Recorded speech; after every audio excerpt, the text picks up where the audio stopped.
ఈ వీడియోలో మనం భగవద్గీత అధ్యాయము 2 శ్లోకము 26ను పరిశీలిద్దాం. కురుక్షేత్ర సంగ్రామంలో శోకంతో నిండిన అర్జునుడికి శ్రీకృష్ణుడు ఆత్మజ్ఞానాన్ని ఉపదేశిస్తున్నాడు.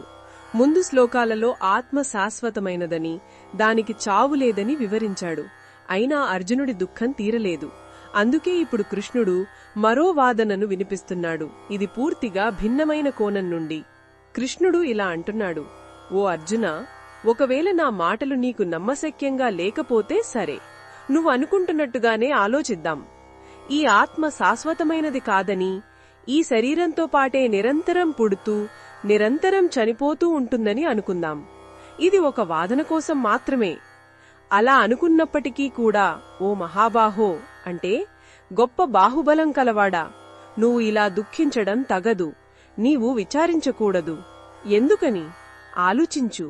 ఒకవేళ పుట్టుకామరణం అనేవి ఒక నిరంతర ప్రక్రియ అయితే అది సహజమైనది మరియు అనివార్యమైనది.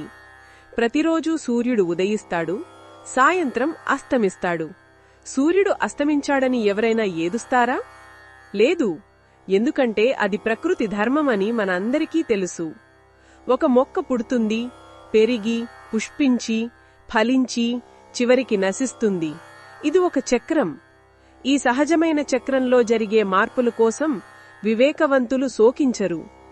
అదేవిధంగా ఆత్మ కూడా పుడుతూ చనిపోతూ ఉంటే అది కూడా ఒక అనివార్యమైన ప్రక్రియ.